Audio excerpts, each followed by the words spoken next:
राजदत्तजी, तुम्हाला पद्मभूषण देऊन सन्मानित करण्यात आलं आहे. तेव्हा माझ्याकडून आणि माझ्या पूर्ण दिल के करीबच्या टीमकडून तुम्हाला हार्दिक शुभेच्छा. बीज अंकुरे अंकुरे ओल्या मातीच्या कुशीत कसे रुजावे बियाणे माळरानी खडकात. बीज अंकुरे अंकुरे ओल्या मातीच्या कुशीत कसे रुजावे बियाणे माळरानी खडकात. नमस्कार, मी सुलेखा तळवलकर. दिल के करीब मध्ये तुम्हा सगळ्यांचं अगदी मनापासून स्वागत करते. दत्तात्रय अंबादास मायाळू म्हणजेच दत्ताजी, आपल्या सगळ्यांचे आदरणीय राजदत्त. आता मी आणखीन काय ओळख करून देऊ? मला खूप उत्सुकता आहे त्यांच्याकडून सगळं काही ऐकून घ्यायची, कारण मला जाणून घ्यायचंय हे एवढे दिग्गज कलाकार कसे जन्माला येतात आणि त्यांची वाटचाल कशी असते. चला तर मग स्वागत करूया आपल्या लाडक्या दत्ताजींचं. नमस्कार. नमस्कार. वेलकम टू दिल के करीब. मी खरं सांगू, आमचं भाग्यच म्हणायचं की तुम्ही दिल के करीबवर आलायत. असं कसं? मला खूप बरं वाटतं. ही कलावंताची एक गरजच असते की आपलं बोलणं हे लोकांपर्यंत पोचावं. नाही, खूप गप्पा मारायच्या तुमच्याशी आणि तुमच्याकडून खूप काही शिकायला मिळणार आहे मला. I am very sure. आणि आपले दिल के करीबचे सगळे प्रेक्षक सुद्धा आज खूप खुश असणार आहेत. प्रेक्षकांसाठीच आपण हे करतो. खरं तर हो ना, हो ना. त्यांच्यापर्यंत पोचावं. चित्रपट माध्यमातून पोचलोच, व्यक्ती म्हणून सुद्धा त्यांच्यापर्यंत पोचावं ही इच्छा. तर तुमचं स्वागत आम्ही भरपूर गिफ्ट्स देऊन करणार आहोत आणि मग गप्पांना सुरुवात करू. गिफ्ट? येस. मला गिफ्ट मिळणं हा माझा आनंद आहे. रोहन प्रकाशन आपल्या बरोबर निगडित आहेत दिल के करीब बरोबर, आणि गेली 40 वर्ष या क्षेत्रात ते कार्यरत आहेत. कमाल. आणि त्यांनी तुमच्यासाठी एक खूप छान पुस्तक गिफ्ट म्हणून दिलंय. मिट्ट काळोख लख उजेड. वा. एका व्यसनी माणसाने त्याचं आयुष्य कसं सुधारलं आणि त्याच्यानंतर त्याला कसं यश मिळालं त्याबद्दल आहे हे पुस्तक. कमाल आहे. छान. नक्कीच वाचून काढतो. आवडेल. वाचन हा माझा एक छंद आहे. आणि तुम्हाला माहितीये का, RDK 20 हा कुपन कोड जर का आपण वापरला तर दिल के करीबच्या सगळ्या प्रेक्षकांसाठी 20% डिस्काउंट सुद्धा ठेवलाय त्यांनी. वा. आपले आणखीन एक अमेरिकेचे मित्र आहेत, समीर भिडे म्हणून. त्यांचं आयुष्य मस्त चाललं होतं, पण एक दिवस अचानक त्यांना एक आजार झाला आणि त्यातून ते कसे बाहेर आले आणि त्यानंतर त्यांचं बेसिकली आयुष्य कसं बदललं त्याबद्दलचं एक पुस्तक आहे, एक दिवस अचानक, समीर भिडे. हे तर खूपच आवडेल वाचायला. हो ना. की अशीच माणसं हे एका अर्थाने समाजामध्ये आदर्श असतात. त्यांच्याकडनं आपण काही घेतो, शिकतो. तेच करायची माझीही इच्छा आहे. अरे बापरे. तुम्ही हे म्हटल्यावरती म्हणजे आम्ही काय करायचं? आम्हीच तुमच्याकडे बघून खूप काही शिकतोय. प्रत्येक जण शिकतच असतो. अखेरपर्यंत शिकत राहणं हेच करत. ती घमेंड माणसाला कधीच नको की मी शहाणा झालो आता. हो ना. आपले आणखीन एक मित्र आहेत, समीर धोंड, आणि त्यांनी त्यांच्या आयुष्यात जी माणसं आली त्यांच्याबद्दल चित्रण केलंय आणि तुमच्यासाठी हे पुस्तक पाठवलंय, चिंध्या अनुबंधांच्या. वा.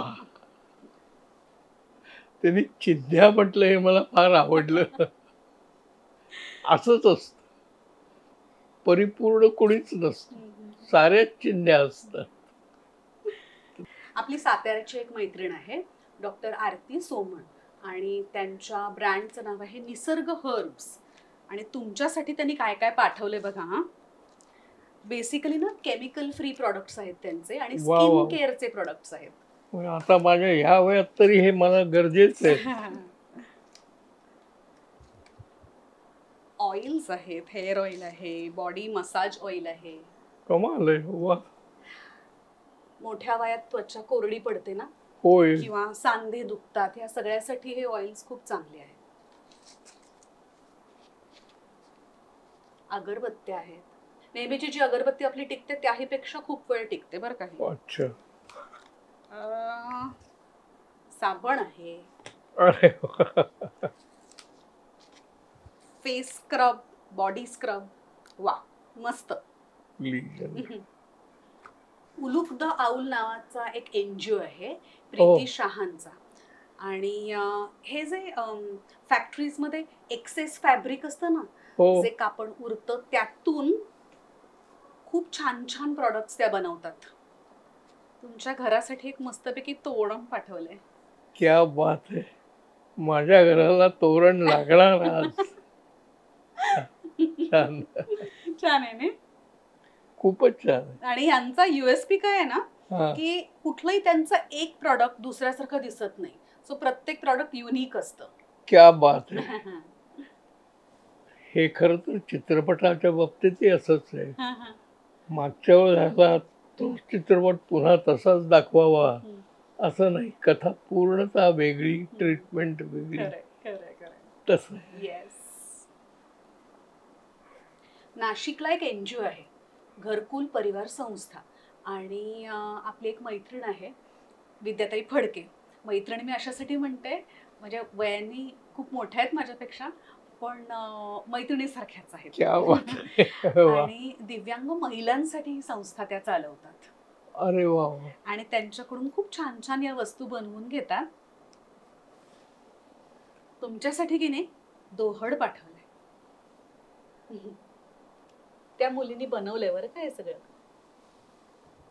ही माहेरची साडी आहे असं मी समजतो. वा वा. आपले आणखीन एक मित्र आहेत, हा. अद्वैत बापट. बर. आणि त्यांच्या ब्रँडचं नाव आहे सहज हवन एंटरप्राइज, आणि त्यांनी तुमच्यासाठी की नाही ऑर्गॅनिक गुळापासून बनवलेला खरवस पाठवलाय. क्या बात आहे. दूर ठेवावंसही वाटत नाही. लगेच सुरुवात करू का? करा मग, चमचा देऊ का? नको. आपले आणखीन एक मित्र आहेत निशांत आवळे, आणि त्यांच्या ब्रँडचं नाव आहे चेरी पिक. तुमच्यासाठी मस्तपैकी चेरी कलरची केबिन बॅग पाठवली आहे. रंगही छान आहे, खरंच खाली चांगलं आहे. ठेवते. वा. रंग खरंच छान. हो ना. येस. निशांत दादांनी चेरी पिकच्या या सगळ्या बॅग्सवर 35% डिस्काउंट सुद्धा ठेवलाय. कमाल आहे. छान. थँक्यू सो मच दादा. मी किती द्यायची? तुम्ही काय नाही, तुमच्यासाठी गिफ्ट म्हणून पाठवलंय. मला कळलं, पण मी आपला विचारला तर तुम्ही किंमत सांगितल्यावर. नाही नाही, हे आपल्या सगळ्या प्रेक्षकांसाठी आहे. सो गप्पांना सुरुवात करू शकतो आपण. अगदी मोकळेपणाने. येस. बरं, मी न संकोचता बोलण्याचा प्रयत्न करीन. बरं, तुमच्याबद्दल, तुमच्या आयुष्याबद्दल जाणून घ्यायचंच आहे, पण सुरुवातीला राजदत्त या नावामागे एक कहाणी आहे ना? निश्चित. ती सांगू शकाल का?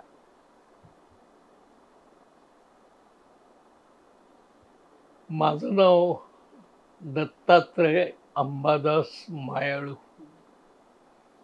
आडनाव जरी मायाळू असलो तरी मी मायाळू आहे असं मला कोणीच समजत नाही. हा तापट आहे असं समजतात. खरंच? आता समजतात, त्याला काय करायचं. खरं खोटं आपल्याला कसं कळलं? कारण मी असं ऐकलंय की तुम्ही नावासारखेच मायाळू आहात. असं लोक म्हणत असतील तर ठीक आहे, ऍक्सेप्ट करतो. माझं खरं तर हे माझं नाव. या क्षेत्रात येईन ही कल्पनाही कधी नव्हती. मी विदर्भात जन्मलेला, म्हणजे एका अर्थाने थोडासा ग्रामीण भागच. लहानसं गाव होतं धामणगाव, तिथे जन्म झालेला. मधल्या काळामध्ये मी रांगत राहिलो, चालत राहिलो. पावलं टाकीत राहिलो. आणि त्यातच मला राजा परांजपे हे दिग्दर्शक, मी तसा कधी होईन ह्याचं स्वप्नही मला कधी पडलेलं नव्हतं.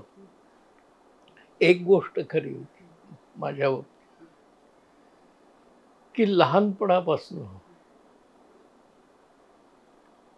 शाळेच्या गॅदरिंगमध्ये, गणपती उत्सवात,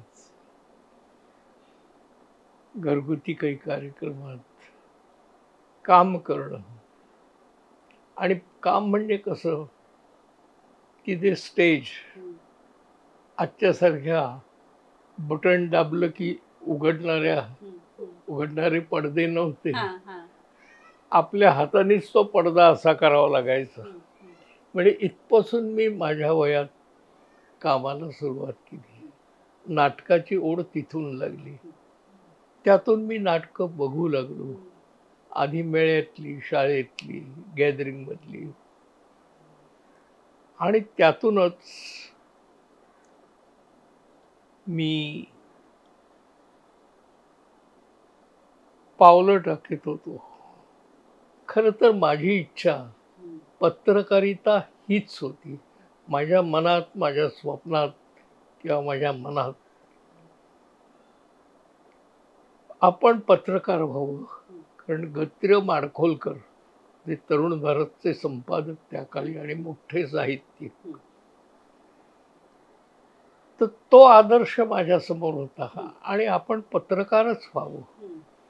मी युनिव्हर्सिटीमध्ये, कॉलेजमध्ये असताना युनिव्हर्सिटी सदर ही लिहायचा.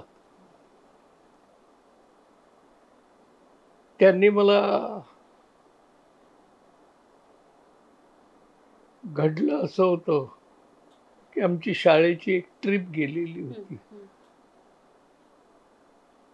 मी त्यावेळेला वर्ध्यात राहत होतो. वडील रेल्वेत होते. तिथून शाळेची एक ट्रिप जवळ बल्लारशाह म्हणून आहे, तिथे गेलं होतं. आणि तिथे गेल्यानंतर आत बोगदा, त्या बोगद्यात रस्ता, आतमध्ये सगळीकडे पाहिलं तर कोळशाच्या खाणी. त्यामुळे कोळसाच तिथे दिसत होता. त्या काळात अंधार असे, लाईटही आजच्यासारखे पोचत नव्हते तिथपर्यंत. टेंभे असायचे, त्यातून पाहत पाहत आम्ही गेलो. आणि ज्यावेळेला आम्ही परत आलो आणि उजेड आमच्यावर पडू लागला बोगद्यातून, तेव्हा आम्ही एकमेकांकडे मुलं पाहायला लागलो आणि हसायला लागलो. असं लक्षात आलं की याच्या तोंडाला काळं, यांनी कसं काय फासलं आणि का फासलं. आपला चेहरा काळा झाला आहे हेही ध्यानात आलं नाही. आणि एकमेकांकडे पाहून आम्ही हसत होतो. तिथून आम्ही थोडे बाहेर आलो आणि नंतर तिथे आम्ही एक उदास दृश्य पाहिलं. कामगार वर्गांच्या छावण्या म्हणण्यापेक्षा तंबू होते त्यांचे, छोटे छोटे, किंवा झोपड्या म्हणा, असे होते. आणि तिथे मला असं वाटायला लागलं की आपण एक तासभर आत होतो, खाणीत गेलो, फिरलो, हिंडलो. ही माणसं, आजच्यासारखा तो काळ नव्हता. सकाळपासून संध्याकाळपर्यंत तिथेच थांबावं लागायचं, त्यानंतर बाहेर यायचं. तर ही माणसं इतकं काम करतात, आत राहतात. माझंही असं झालं की मला आमच्या लहानपणी डांग्या खोकला होता. त्यामुळे आई खूप जपायची मला. आणि मी ज्या वेळेला इथे बाहेर आलो आणि ठुंकलो, ठसका लागल्यामुळे पाहिलं तर ती सगळं जी थुंकी होती ती काळी होती आणि मला एकदम दडपण आलं. अरे आपण तास अर्धा तास आत होतो, एवढ्या वेळात ही थुंकी बाहेर आली, म्हणजे काळ आत जाऊन ते परत बाहेर त्या आलं. लोकांचं काय होत असेल. आता ह्या लोकांचं काय होत असेल. आणि शाळेमध्ये त्या काळामध्ये निबंध लिहावा लागायचा. ट्रिप झाल्यानंतर सगळ्या मुलांनी आपापल्या पद्धतीने लिहिले की घरून कसं 5 वाजता निघालो, कसे मजा करत स्टेशनपर्यंत आलो, ट्रेनमध्ये कशी गंमत केली, कशा गमती केल्या, कोण टिंगल केली.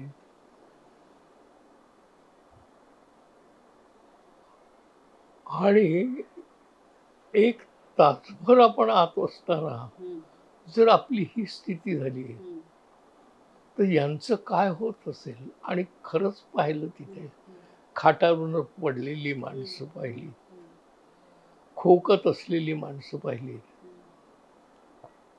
शाळेत निबंध लिहायचा होता, त्या ह्याच्यात मी हे सगळं लिहिलं की ह्यांचं काय होत असेल. आजच्यासारख्या असोसिएशन्स त्या काळात नव्हत्या.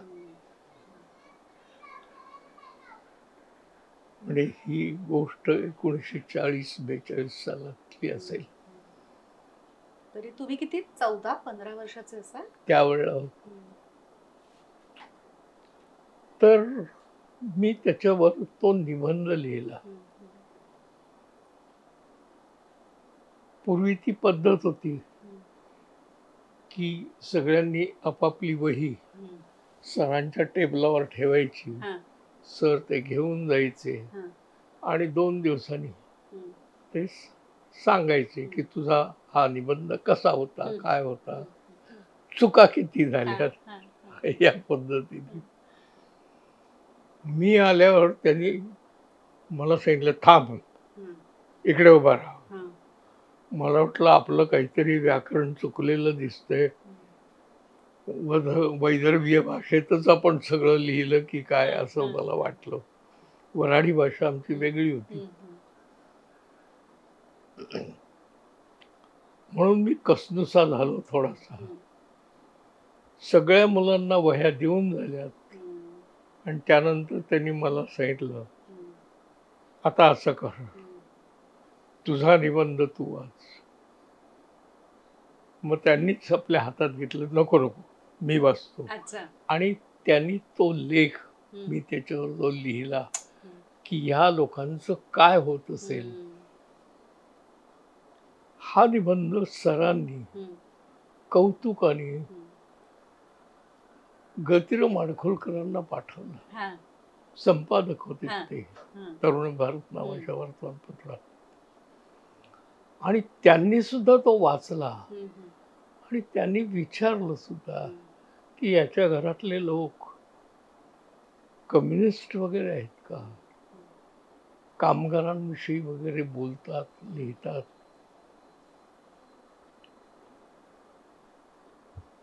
तर त्यांनी एकच सांगितलं, त्या पत्र लिहिलं आणि त्या पत्रात असं लिहिलं की या मुलाला सांगा की तू नागपूरला जर कधी आलास तर येऊन भेट.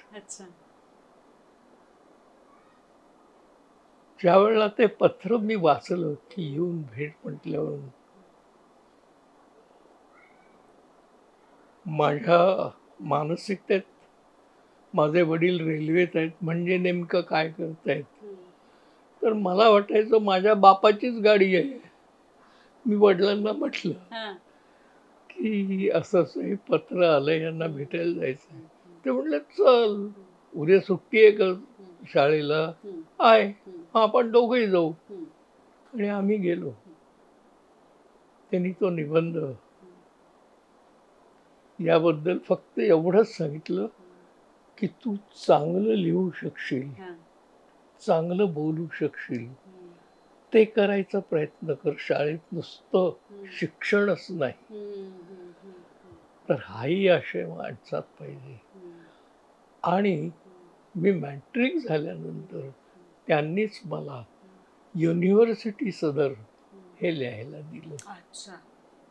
आणि इथे माझ्या लेखनाला सुरुवात झाली. बर बर. आवड उत्पन्न झाली होती. हं, हं. किंबहुना तेच मनासमोर ध्येय ठेवून मी B.Com पर्यंतचं शिक्षण घेतलं हं, हं, आणि B.Com झाल्यानंतर हं, म्हणजे ज्या दिवशी परीक्षा दिली हं. त्यानंतर मी माडखोलकरांना जाऊन भेटलो हां, आणि पत्रही दिलं हं, की मला तुमच्याकडे हं. काम करायचं आहे. अच्छा. तेव्हा त्यांनी सांगितलं की इथे काही जागा नाहीये, हां, हां, पण तू आता सांगितलं आहेस हां. तर मी तुला एका चांगल्या जागी हे करतो, हं, हं, पत्र देतो, हं. तिथे तू जा, अच्छा. पुण्याला जा, हं, B.Com जा. हं, आता रिझल्ट लागायचा होता हं, त्यावेळेला. हं, तिथे तुला नोकरी मिळेल. हं, आणि खरोखर मी त्या काळामध्ये काही कल्पना नव्हती. हं. मनात कधी हेतूही आला हां, नाही हां, किंवा हां. वाटलं नाही. हां, हां. आणि पुण्यामध्ये मी आलो. हं, हं, पुण्यात पुण्यात आलो हं, आणि जाऊन भेटलो. ते पत्रही दिलं. हं, त्यांनी मला आनंदाने ठेवून घेतलं. हं, हं, पण त्यांनी हे सांगितलं की आमच्याकडे पगार जास्त मिळत नाही, हं, हं, हं. थोडासाच मिळतो. हे कुठेशी? पुण्यात. हां, म्हणजे मी वर्ध्याहून पुण्याला गेलो हां, हां, हां. आणि पुण्यामध्ये दैनिक भारत अच्छा. नावाचं एक वर्तमानपत्र होतं. हं, त्यामध्ये कामाला लागलो. हां. माझं नशीब काय होतं मला कळत नाही. हां. 1 वर्षाच्या आत ते दैनिक बंद पडलं. बर बर. म्हणून मी पुन्हा माडखोलकरांना पत्र लिहिलं हां, हां. की आता तरी मला घ्या तुमच्याकडे नागपूर तरुण भारतमध्ये. हां, हां, हां. तर त्यांनी सांगितलं नको, हां. तुला मी आणखीन चांगली हे देतो. हं, हं. त्या दैनिक तरुण भारतमध्ये तू होतास तिथे पगार फारसा नव्हता, जेवण खाण होईल इतकंच हं, होतं. हं. आता तुला मी पत्र देतो, ते पत्र घेऊन तू मद्रासला जा हां. आणि तिथे चांदोबा मासिकामध्ये तू संपादक विभागात जा. अच्छा. मी तिथे गेलो हं, आणि संपादकीय विभागात राहिलो. हं, हं. तिथे असताना काय झालं, एक गोष्ट होती की तिथे संपादक जरी माझं नाव असलं हं. तरी खरं तर मी संपादक नव्हतोच. हां, हां. माझ्याकडे काम होतं भाषांतर करण्याचं. हं, हं, इंग्रजीमध्ये हं, मजकूर यायचा, हं, तो मजकूर मी मराठीत करायचो हं, हं, आणि एका अर्थानं भाषांतरकार होतो. हं, हं, आणि एक चांदोबा मासिक होतं. हं, ते अनेक भाषांत 12 भाषांमध्ये निघत होतं. हं, हं, चंदा मामा वगैरे हं, वगैरे हं, हिंदीपासून हं, तमिळ, तेलुगू, मल्याळम, बंगाली अशा सर्व भाषांमध्ये निघत होतं. तर तिथे गेल्यानंतर महिन्या 2 महिन्यात मला कंटाळा यायला लागला. कारण तिथे कामच नव्हतं. हं. हे लिहायला किंवा याचं भाषांतर करायला मला 4 दिवसही पुरत होते. अच्छा. आणि त्यांची मात्र हं, मद्रासहून हं, 9 किलोमीटर दूर अंतरावर हं. त्यांचं मासिकाचं छापखाना होता. अच्छा. त्यांचा स्टुडिओ होता. हं, हं, नागी रेड्डी म्हणून हं, मोठे त्या काळातले दिग्दर्शक, हं, हं, नुसते दिग्दर्शक नाही निर्माते होते. हं, हं, हं, स्वतःचा स्टुडिओ होता हं. आणि तिथे मी जायला लागलो. तेव्हा मी सहज त्यांना म्हटलं की बा तुम्ही मला रोज हं, मद्रासहून इथपर्यंत आणता. हं, हं, इथे आल्यावर सकाळचा नाश्ता मिळतो, दुपारचं जेवण मिळतं, संध्याकाळी काहीतरी खायला मिळतं. म्हटलं हे सगळं ठीक आहे, पण मला अस्वस्थ होतं. हं, हं. मला काहीतरी काम द्या. हां. तर त्यांनी सांगितलं की ठीक आहे, तू असं कर, आमचं इथे एक डिपार्टमेंट आहे, स्क्रिप्ट डिपार्टमेंट, चित्रपटांसाठी ते लिखाण चालतं. अनेक त्यांचे चित्रपट त्यांनी काढलेत, हिंदीतही काढले, मराठीतही काढले. तर तिथे तू शिकायला जा, कसं लिहिल्या जातं, स्क्रिप्ट काय असतं, कसं लिहिलं जातं. मी तिथे ते लिहायला लागलो. त्याच वेळा काय झालं की माझी भेट राजा परांजपे यांच्याशी झाली. ते मद्रासला आले होते, AVM साठी ते एक पिक्चर बाप बेटे नावाचं करायला आले होते. त्यांना जाऊन मी भेटलो. त्याचं कारण ते मला ओळखतील न ओळखतील, पण युनिव्हर्सिटीमध्ये माझ्या नाटकाला बक्षीस मिळालं होतं ते त्यांच्या हस्ते. त्यामुळे मी ते त्यांना सांगितल्यावर मग त्यांनी विचारलं तू काय करतोस, मी त्यांना सांगितलं. मग ते म्हणले तू माझ्याकडे ये ना शिकायला, अच्छा. इथे अरे वा. बाप बेटीचं तिथे. अच्छा. म्हटलं ते मला विचारावं लागेल, कारण तुमचा स्टुडिओ वेगळा आहे, AVM हे वेगळं आहे, तर तिथे जाता येईल की नाही. आणि तुमच्याकडे तर मला सही करावं लागते सकाळी 9 वाजता आल्यावर, संध्याकाळी जाताना पण करावी लागते. हे चालेल का? तर नागी रेड्डीने सांगितलं काही हरकत नाही, तू हे काम सांभाळून ते करत असशील तर ते कर. आणि एका अर्थाने माझी एक पाऊल पहिलं पडलं ते या अर्थाने की मी राजा परांजपेंकडे शिकायला म्हणून तिथे राहिलो.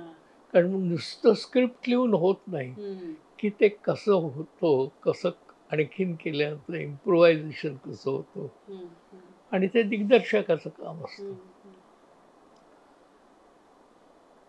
अशा तऱ्हेने बाप बेटे हा 1 वर्षात 6-8 महिने लागले असतील त्याला.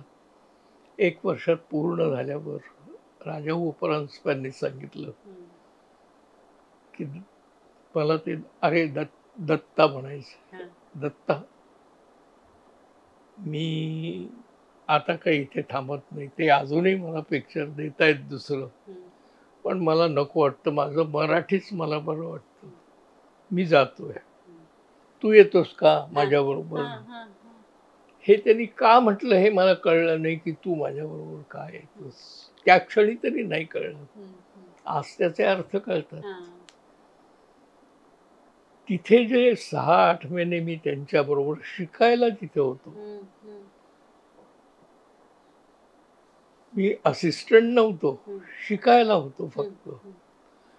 त्या काळात त्यांनी जे काही माझ्याबद्दलचं जजमेंट मनात तयार केलं, त्यात त्यांना असं वाटलं की हा या क्षेत्रात येऊ शकतो. मी माझ्या वडिलांना पत्र लिहिलं की दादा मी सिनेमा क्षेत्रात जाऊ का. कारण राजाभाऊंनीच मला सांगितलं हे मद्रास सोड आणि तू माझ्याबरोबर पुण्याला ये, पुण्याला तुझी माझ्या घरी व्यवस्था मी करीन, झोपण्याची जेवण्याची एवढं मी करेन, बाकी तुला पगार वगैरे काही मिळणार नाही. मी वडिलांना लिहिलं की मी या क्षेत्रात जाऊ का. तर वडिलांचं पत्र आलं मला, आता तू 20 वर्षाच्या वर झालेला आहेस, तुझं तू विचार करू शकतोस, काय करायचं काय नाही करायचं, कुठं जायचं हे तू ठरव, ते मी कशाला सांगू तुला. पण एक लक्षात ठेव की माझ्याकडनं मनी ऑर्डरची अपेक्षा करू नकोस, ती काही आपली स्थिती नाहीये तुलाही पैसे पाठवू शकेल. याचबरोबर मी दुसरं एक पत्र ही राष्ट्रीय स्वयंसेवक संघात वयाच्या 5व्या वर्षापासून जातो, म्हणजे ज्यावेळेला मला काही कळत नव्हतं त्या काळात. तर त्यानंतर तिथले संस्कार मिळत गेले. त्यावेळेला आमच्या वर्धा जिल्ह्याचे ते प्रमुख होते आप्पाजी जोशी, त्यांना मी पत्र लिहिलं की मी या क्षेत्रात जाऊ का. पत्र आल्यानंतर पुण्याला यायचं होतं त्याच्या आधी. तर आप्पाजी जोशींनी बाळासाहेब देवरस तिथे त्यावेळेला आलेले होते, तेही पुढे संघचालक झाले. त्यांना पत्र लिहिलं, पत्र वाचायला दिलं. तर त्यांनी विचारलं, आणि असं का लिहिलं, मी सिनेमा क्षेत्रात जाऊ का. कारण तो काळ जो होता तो असा होता की ज्याला काहीच येत नाही, शिकलही नाही, अशी माणसं त्या काळामध्ये नाटकामध्ये किंवा चित्रपटामध्ये जात होती. तर बाळासाहेबांना त्यांनी पत्र लिहायला सांगितलं की याला पत्र लिहि. त्यांनी असं लिहिलंय की मी सिनेमा क्षेत्रात जाऊ का, संघाचा स्वयंसेवक. तर त्यांनी असं लिहिलं की संघाचा स्वयंसेवक आहेच, म्हणून काय झालं, संघाच्या स्वयंसेवकांनी कुठल्याही क्षेत्रात जावं, पण तिथे गेल्यानंतर मी संघ स्वयंसेवक आहे हे विसरू नये. आणि खाली बाळ असं लिहिले त्यांनी, देवरस. ही 2 पत्र, एक वडिलांचं पत्र आलं की तुला मी मनी ऑर्डर काही करू शकणार नाही, आणि हे पत्र आलं की कुठल्याही क्षेत्रात जायला काही हरकत नाही, पण तिथे मी संघ स्वयंसेवक आहे हे विसरता कामा नये. या 2 याच्यावर मी माझा मार्ग बदलला आणि पुण्यात आलो. तिथून मी जवळजवळ 7 ते 8 वर्ष राजभवनकडे पहिल्यांदा शिकायला म्हणून, नंतर असिस्टंट, तो अगदी 6व्या नंबरचा, मग 5व्या नंबरचा, अशा तऱ्हेने करत करत मी या क्षेत्रामध्ये माझ्या मधुचंद्र, माझा जो पहिला चित्रपट आहे, तिथपर्यंत आलो. त्याला स्टेट अवॉर्ड सुद्धा होता ना? नाही, मधुचंद्रला कुठलंच अवॉर्ड नाही. मधुचंद्र हा फक्त चालला होता. घरच्या राणीला पहिलं बक्षीस मिळालं. आणि मधुचंद्राची ती गोष्ट अशी आहे की राजाभाऊंकडे असताना राजाभाऊ, गदी माडगुळकर, सुधीर फडके हे गप्पा टप्पा करत बसायचे, एकमेकांची टिंगल करायची, आणि मी हसत नसे. काही विनोद झाला तर मी आपला खाली मान करून असा बसवलेला असायचा तिथे. तर त्या लोकांचा असा समज माझ्याबद्दल झाला आहे की हा रामदास पंथी आहे, टवाळा आवडे विनोद, अशा पद्धतीचा हा मनुष्य आहे. आणि हा म्हणतोय की मी मधुचंद्र करतो. मधुचंद्र ही कथा होती, कथेचं नाव होतं अल्लाह जाने क्या होगा आगे, या नावात. ते म्हणले, अरे हा विनोदी भाग आहे, आणि तू कशाला या भानगडीत पडतोस विनोदाच्या वगैरे, सासू सुनेवरचं, मुलगा बाप यांच्या जीवनावरचं असं काहीतरी चित्रपट कर घरगुती. मला ते काही पटेना. त्याचं कारण असं झालं होतं की एक दिवशी शूटिंग चालू असताना राजाभाऊंना, म्हणजे सगळ्यांनाच कळलं की लाल बहादूर शास्त्री वारले. राजाभाऊ अस्वस्थ झाले होते, खूप त्यांचा त्यांच्यावर जीव होता, त्यांचं कार्य, त्यांची जीवन पद्धती. तर थोड्या वेळाने त्यांनी निर्णय घेतला की आज काम काही करू नये, कारण मी अस्वस्थ झालेलो आहे. त्यावेळेला मी लॉजिंग बोर्डिंगमध्ये आमची व्यवस्था केली होती. राजाभाऊंचा असिस्टंट होतो त्या काळात. तर तिथे मी ही कथा वाचली. अच्छा. आता वाचायला पाहिजे काहीतरी म्हणून मी वाचत होतो. त्यात ही कथा वाचताना मी हसायला लागलो हा. आणि माझा मीच अस्वस्थ झालो की अरे काय गाढव आहेस, मूर्ख आहेस रे तू. आज लाल बहादूर शास्त्री गेलेले, दुःखाचा दिवस आहे आणि तू हसतोयस. मी गप्प बसलो. पण तिथेच हे घडलं की माझ्या मनात आलं की ही कथा मस्त आहे आणि मी त्याच्यावर चित्रपट करण्याचा निर्णय ज्यावेळेला घेतला त्यावेळेस सगळ्यांनी, राजाभाऊंपासून माडगुळकरांपासून सगळ्यांनी सांगितलं की तू मूर्खपणा करू नकोस.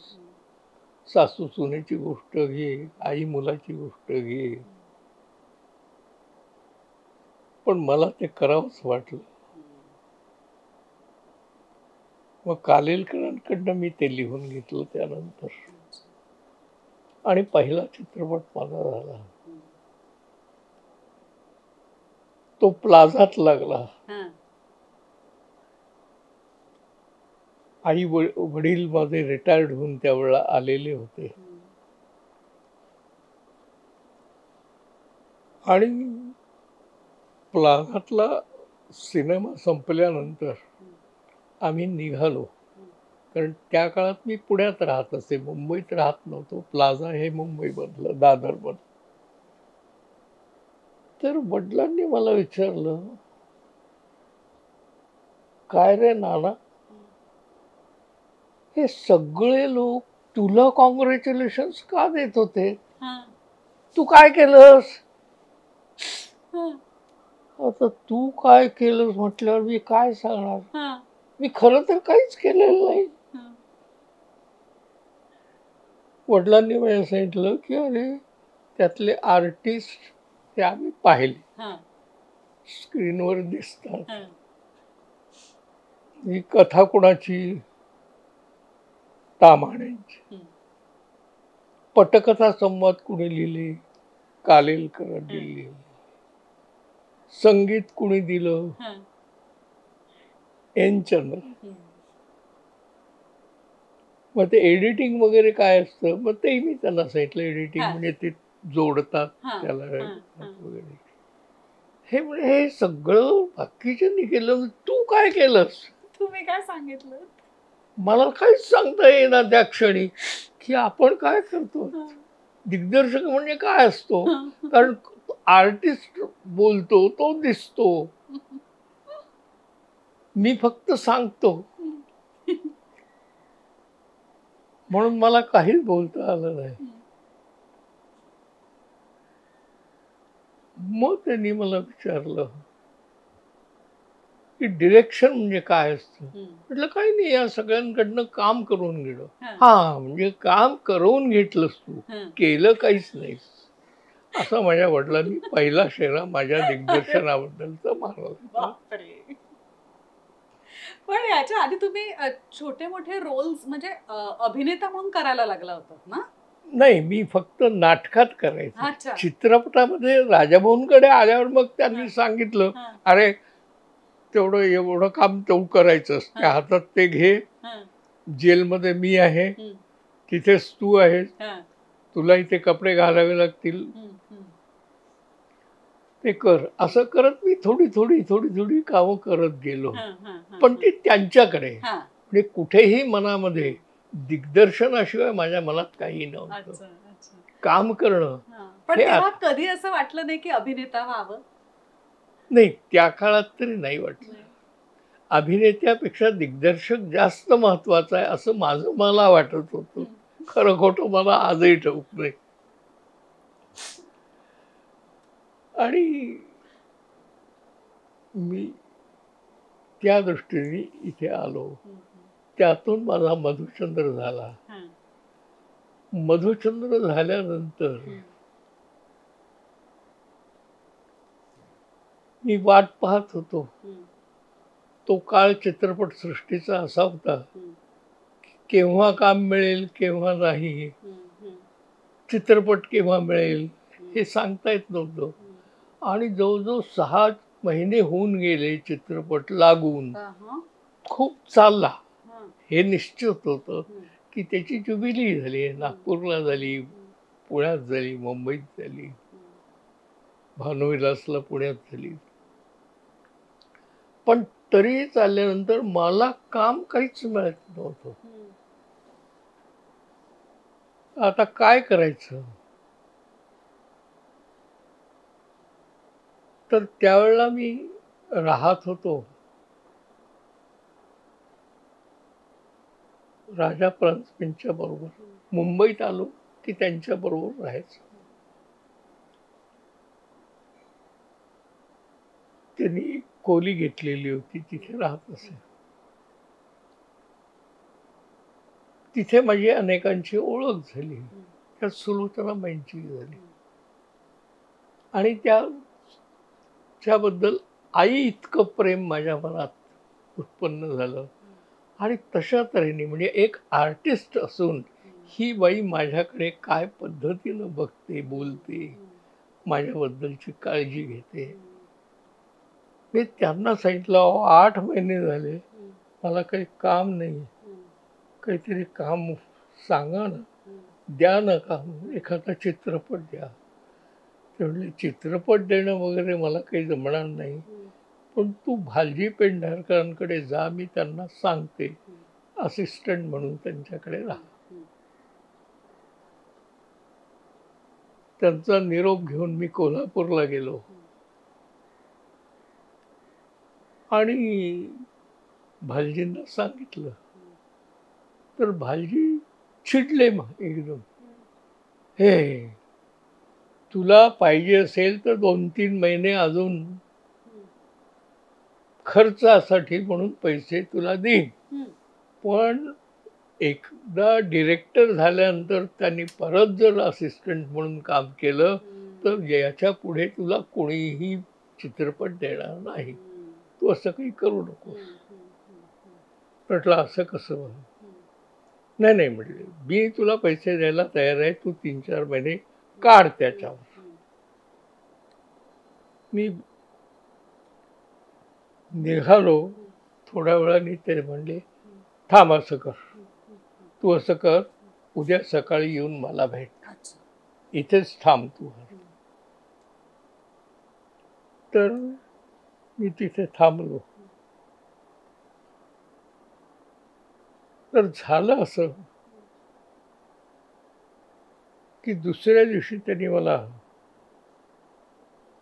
हे एक काम सांगितलं की तुला म्हणे एक काम देतो, माझे खूप स्क्रिप्ट्स आहेत, माझे मलाच आता आठवत नाही इतके विषय त्यात आहेत, ती आता पुन्हा जर वाचून काढ, त्याच्या नोट्स काढ आणि मला दे.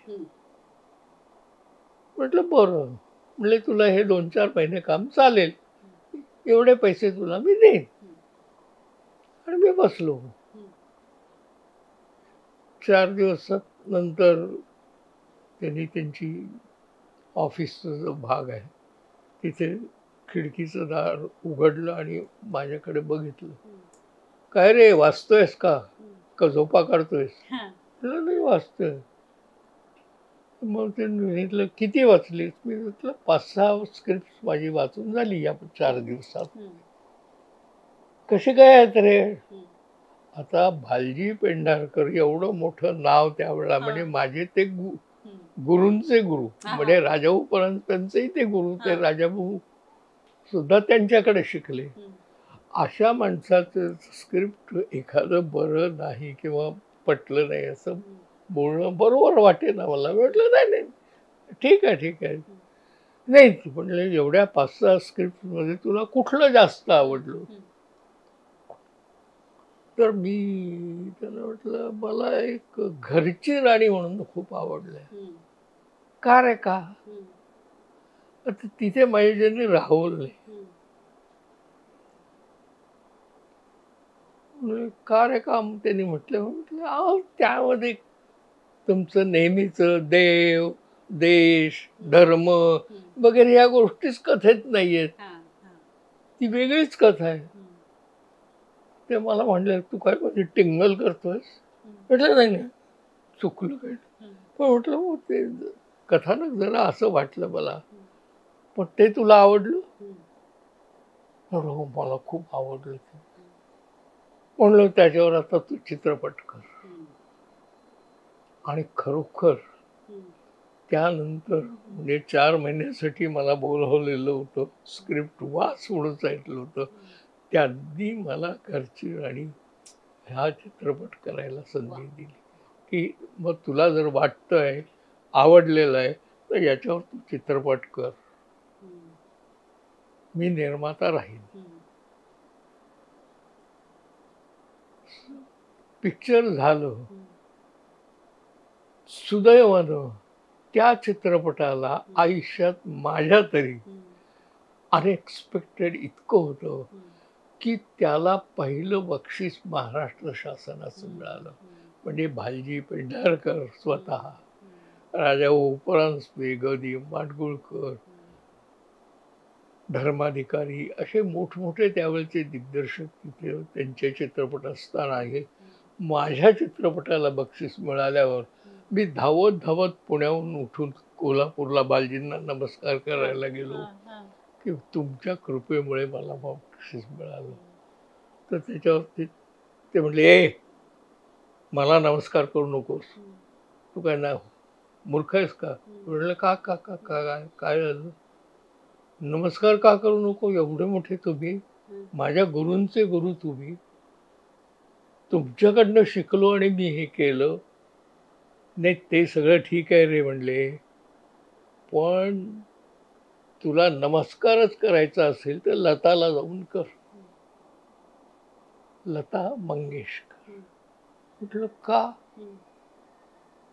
तुला ठाऊक आहे का, तू ज्या दिवशी आला होतास त्यावेळेला त्या तिथे होत्या. म्हटलं मी पाहिलं त्यांना, एवढं खरं आहे. म्हटलं का कशा करता मला काही ठाऊक नाही. ते म्हणे तू गेल्यानंतर त्यांनी मला सांगितलं की भालजींना की तुम्ही त्याला चित्रपट द्या ना, त्याला आवडतो वाटतोय ना, करू देत त्याला, आणि मी पैसे देईन. आणि ते पैसे सगळे चित्रपटाचे लताबाईंनी हे केले होते. आजही म्हणजे गेल्यात त्या आता, पण त्यांनी आपलं नाव दिलेलं नाही. भालजी पेंढारकर निर्मिती असंच ते होतं. तेव्हा मी त्यांना म्हटलं की मला बघ लताबाईंनाही जाऊन भेटलं पाहिजे, पण माझी काही ओळख नाही, मला त्या ओळखतील ना. त्यामुळे तुला त्या ओळखतात, त्या दिवशी तू होतास, तू एवढं बोललास, त्यांच्या मनात ते आहे. मी खरोखर उठलो, त्यांना म्हटलं मला पत्ता द्या. त्यावेळेला त्या मुंबई वेस्टला राहत होत्या, म्हणजे आत्ताचं जे घर आहे तिथं नव्हतं. तिथे गेलो आणि लताबाईंना जाऊन नमस्कार केला आणि सांगितलं तुमच्यामुळे मिळालं. तर त्यामुळे कुणाला कुणाच्यामुळे मिळत नसतं, ज्याचे त्याचे प्रयत्न असतात त्या प्रयत्नातून ते मिळतं त्याला, हे लताबाईंनी सांगितलं मला. आणि कधीही लताबाईंनी हे बाहेर सांगितलं नाही की मी पैसे दिले, माझ्या पैशातून झालं. भालजी पेंढारकरांकडे सगळं हिशोब दिला. अशा तऱ्हेने माझी वाटचाल ही इथं कुठेतरी थोडीशी कन्फर्म झाली. आणि घरच्या राणीच्या नंतर मग 30 चित्रपटापर्यंत माझा प्रवास सुरू झाला. त्या सगळ्यामध्ये तुमच्या दिल के करीब असे कोणते आहेत चित्रपट? त्या सगळ्या चित्रपटांमध्ये तुमच्या दिल के करीब असे चित्रपट कोणते? खरं सांगायचं तर त्याला उत्तर माझ्याकडे असं आहे, ते याकरता आहे की कलावंतांनी कधीही समाधान मानू नये. मी केल्यानंतर, आपण एखादी कलाकृती केल्यानंतर त्याच्यात काय आणखीन मला करता आलं असतं, हा जर विचार केला तर पुढला चित्रपट करताना त्याचा जास्त फायदा होतो. चित्रकार असतो एक, तो एखादं चित्र करतो, तयार करतो. मोठं पोस्टर करतो आणि महिनाभर केल्यावर मग आळस की देतो आणि म्हणतो आता पुरे झालं, झालंय, चांगलं झालं. येतो तो ब्रश ठेवून देतो आणि म्हणतो आता पुरे. मग मागे येतो, तिथून तो आपलं चित्र या अँगलनी त्या अँगलनी असं पाहायला लागतो. तेव्हा तो जर खरा कलावंत असेल तर तो कधीच वाह काय छान चित्रपट मी केला किंवा चित्र काढलं असं नाही म्हणत. तो जातो, हातात ब्रश घेतो, पुन्हा जातो आणि तिथे काहीतरी 4 शेडकावे मारतो. हे कलावंतांनी लक्षात ठेवायला पाहिजे. समाधान त्याचा म्हणजे ज्याला आपल्या मी हे केलं, मी ते केलं, याच्याऐवजी हे लक्षात ठेवलं पाहिजे की यात मला आणखीन काय करता आलं असतं.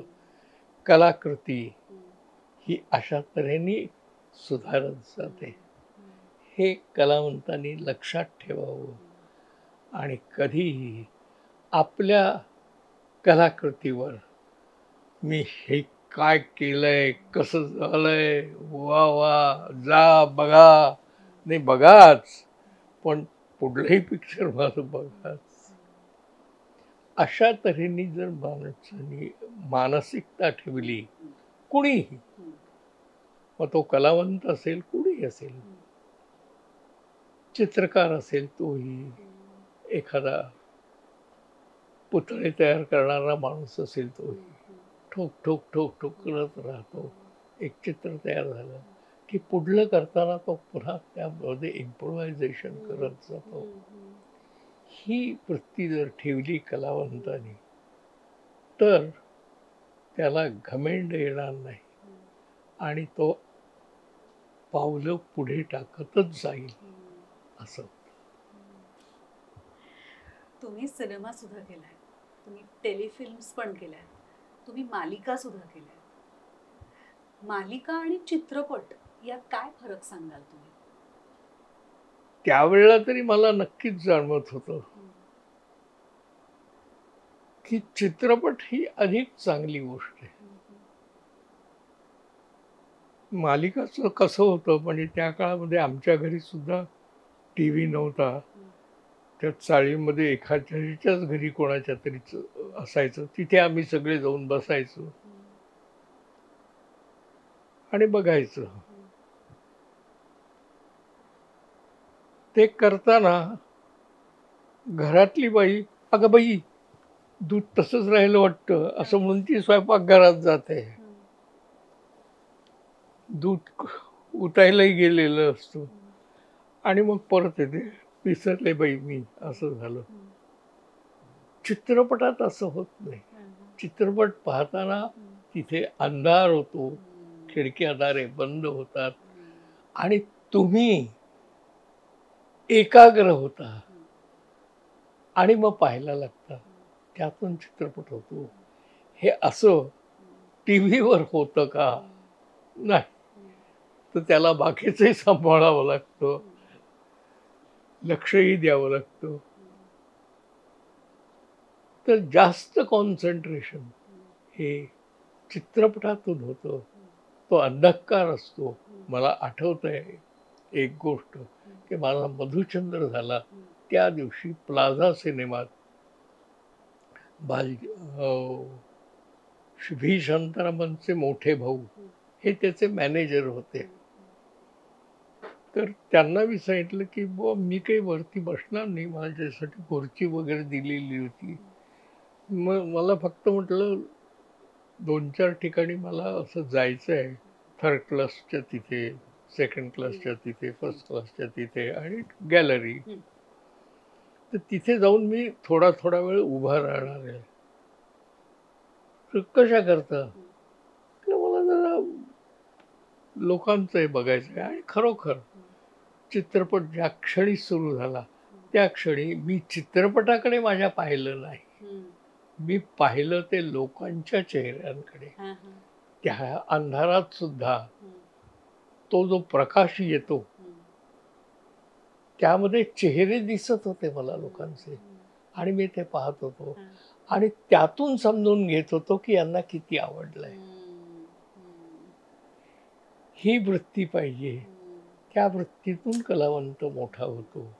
ते करण्याचा मी प्रयत्न करतोय, केला आणि करत राहील. पण मगाशी विचारल्याप्रमाणे हो. राजदत्त हे नाव कसं पडलं?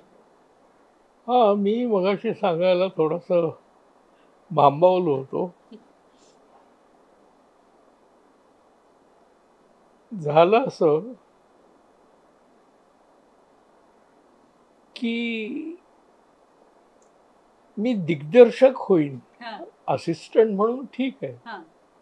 पण दिग्दर्शक होईन आणि 7च वर्षात होईन हम्म, असं तर माझं मलाही वाटलं नव्हतं. हम्म, पण घटना अशी घडली की राजाभाऊ परांजपेंच्या आई आजारी आहेत. असं पाठलाग चित्रपट आमचा कोल्हापूरला चालू असताना, म्हणजे राजाभाऊ परांजपे, मी त्यावेळेला त्यातला 3 नंबरचा असिस्टंट होतो, म्हणजे 1 नंबर सुद्धा नव्हतो. म्हणजे 7 पासून 3 पर्यंत आलो होतो 4-5 वर्षात. तर राजभाऊंचे ना राहावे ना आईला भेटून येतो, पण त्या काळामध्ये असं शूटिंग थांबवणं वगैरे ही गोष्ट सोपी नव्हती, आजही नाहीच आहे. तर त्यांनी असं सांगितलं की मी असं करतो की मला अस्वस्थ झालोय, आईला भेटून यावंसं वाटतंय मला, आणि तिला हॉस्पिटलमध्ये ठेवलंय.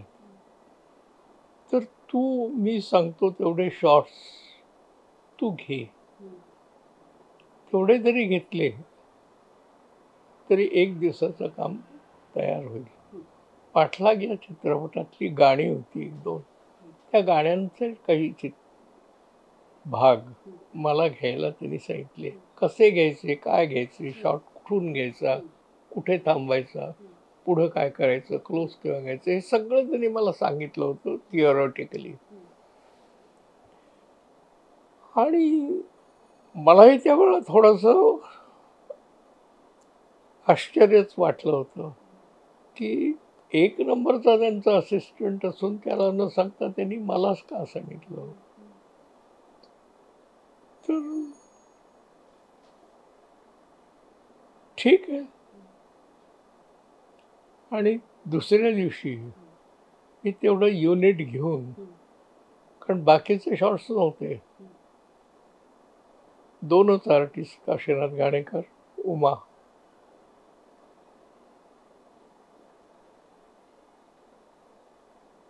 तर ते शॉट्स घेतले मी. त्या काळामध्ये आजच्यासारखं नव्हतं की लगेच पाहता येईल. ते कोल्हापूरहून मुंबईला ते निगेटिव्ह जाणं, प्रिंट होणं, मग ते बघणं, असा कार्यक्रमात 1 महिना जायचा. आणि तसा गेलाय. आणि आम्ही जेव्हा मुंबईला ते सीन्स पाहायला म्हणून आलो, बॉम्बे लॅब दादरची, इथे ते पाहिलं. रात्री 10च्या नंतर त्याची सुरुवात केली पाहायला. ते पाहायला राजाभाऊ स्वतः होते, निर्माते MB सावंत पण होते, तेही आलेली होते, आणि स्टाफ तर होताच होता. तर ते चालू असताना ज्यावेळेला मी घेतलेले शॉट्स आले, ते पाहिल्यानंतर माझ्या खांद्यावर हात आला थोपटण्याचा. मी मागे बघितलं, राजाभाऊ माझ्या मागे बसले होते, आम्ही पुढे बसलो होतो. तो हात फक्त मी त्यांचा पाहिला, म्हणजे अनुभवला, आणि समजायचं ते समजलो की त्यांना शॉट हा कुठेही टीकास्पद वाटला नाही, बरा वाटला. चांगला वाटला ते वेगळं, पण त्यांनी मला आज शाबासकी दिली आहे.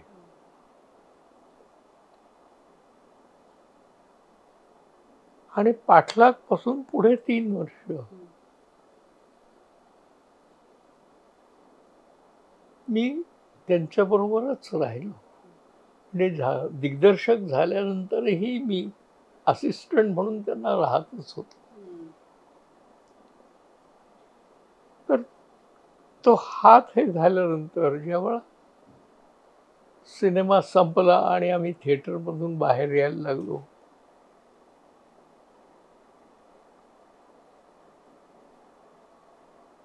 राजाभाऊ म्हणले सुद्धा, चला आता मी माझ्या कामाला जातो. कामाला म्हणजे याच्यासाठी आता जातो. तर MB सामंत तिथे होते आणि त्यांनी असं सांगितलं की राजाभाऊ, मला नाही सांगितलं, राजाभाऊ याचे शॉर्ट्स मला खूप आवडले, यांनी घेतलेले, यालाही एक पिक्चर द्या, मी पैसे देतो ना. आणि हे शब्द, या शब्दातून माझं पाऊल हे दिग्दर्शकांकडे आलं. आता हे करताना मी अस्वस्थ झालो, कारण नुसत्या एका घटनेवरनं एवढं मला सांगितलं गेलं, इतकं अनएक्सपेक्टेड होतं.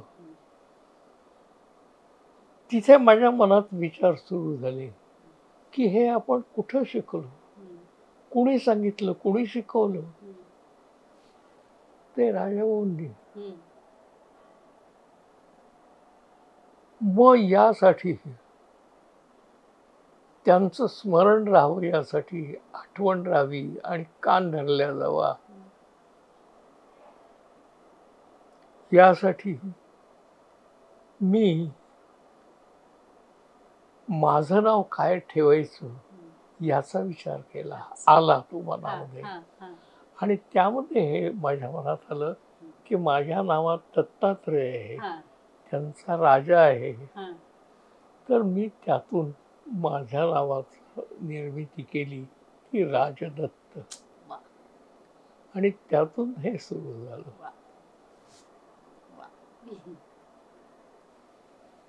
तुम्ही महानाट्य सुद्धा केलंय. होय. 100 कलाकारांना घेऊन. हा इथे जो हे दिसतोय ना रथ, हा मला स्वामी चिन्मयानंदांनी दिला.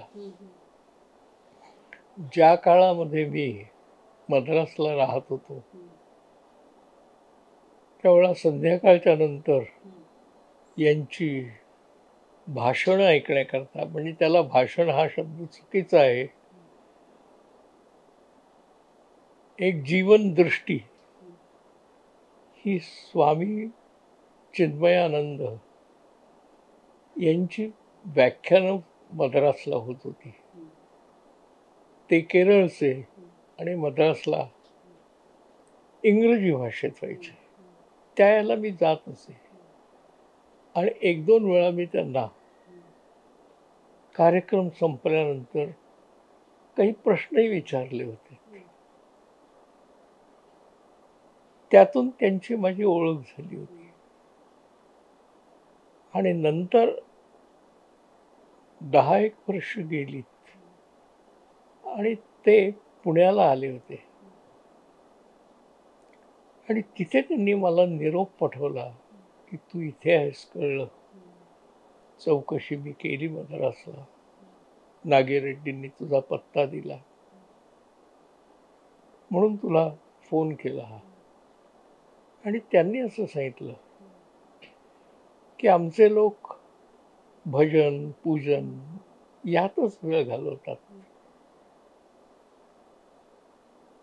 तर लोकांना थोडासा आनंद अधिक मिळावा, मन सशक्त व्हावं, जागृत व्हावं, नैराश्य माणसाच्या मनातलं जावं, यासाठी मला आठवण आली त्यावेळेला एकनाथांची. एकनाथांना भारूड हे केली. पिंपळाच्या झाडाखाली ती रात्रीची होत असत. दिवसभर श्रम करणारी माणसं, शेती हाच त्यावेळेला विषय होता. तर संध्याकाळी निदान त्यांना थोडा आनंद मिळावा, हसावं, खिदळावं, ह्यासाठी त्यांनी भारुड तयार केली. आणि तरीही ते करताना त्यांनी त्यात शेवटी प्रत्येक भारुडाच्या हे सांगितलंय की माणसानं शेवटी काय करावं. त्यामध्ये ते जे गीत होतं ते होतं, विंचू चावला विंचू चावला विंचू चावला अग गग गग विंचू चावला. तर त्या नाटकामध्ये शेवटी ते सांगतात की हा विंचू नाही, ती इंगळी नव्हती. त्यातला एक जण येऊन सांग शिकवतो, हा तुझा अहम आहे. माणसाने आपल्या मनातला अहम जर काढला तर तो जास्त सुसंस्कृत होईल. हे एवढे समाजाला दिशा देणारे वाक्य, शब्द, विचार हे एकनाथांनी दिलेत. त्याचीच मला आठवण झाली आणि आपणही यातनं काहीतरी करावं. हे करतानाही असं झालं की ज्यावेळेला त्यांनी सांगितल्यावर त्यांना म्हटलं काय आता विषय याचा, नाही नाही म्हणे विषय माझा ठरलेला आहे. म्हणजे काय, मी त्यांना विचारलं काय, म्हटले रामदासांच्या जीवनावर करायचं. म्हटलं रामदासांच्या जीवनावर तुम्ही कशाला करताय? तुम्ही सर म्हटलं यू आर फ्रॉम केरला, तुम्हाला महाराष्ट्राची मानसिकता कुठे ठाऊक आहे? रामदासांपेक्षा शिवाजी घ्या, अमके घ्या. तर त्याच्यावर ते म्हणले की नाही, आजच्या काळामध्ये मला रामदासच सांगावासा वाटतो आणि तो त्यातून सांगितलेला हवा. आणि त्यांनी मला हा विषय घ्यायला लावला. ज्यावेळा मी त्यांना म्हटलं sir you are from Kerala, तर ते थोडे हसले आणि म्हणले जास्त बोलू नकोस. इंग्रजीत बोललेत ते, पण मी महाराष्ट्राची मानसिकता जाणतो आणि तरीही मला हे करावंसं वाटतं. विषय कुठला घ्यायचा हे मी ठरवणार आणि आजच्या काळामध्ये रामदासांचं जीवन किंवा कार्य हे सांगावं, यासाठी मला आज महाराष्ट्राला जाग करायचं आहे. आणि त्यातून आनंदवन भुवनी हा कार्यक्रम केला.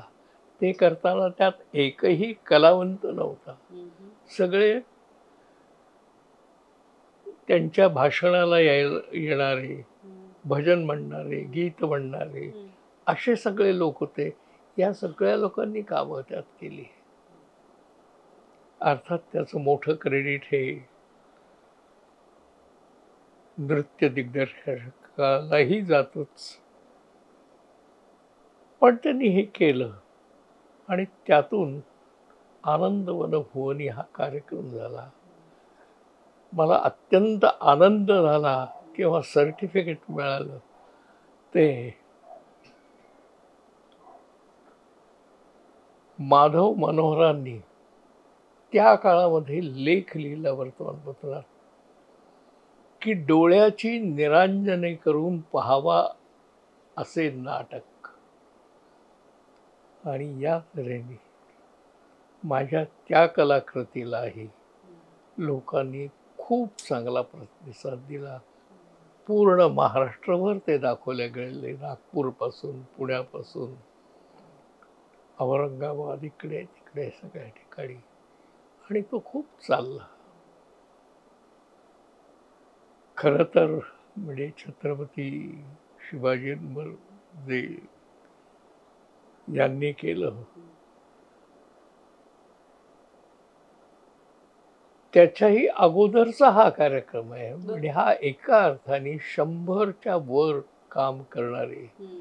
त्यात माझी ही मुलगी होती, ती होती, या दोघी फ्रॉक घालणाऱ्या होत्या. असा तो काळ होता.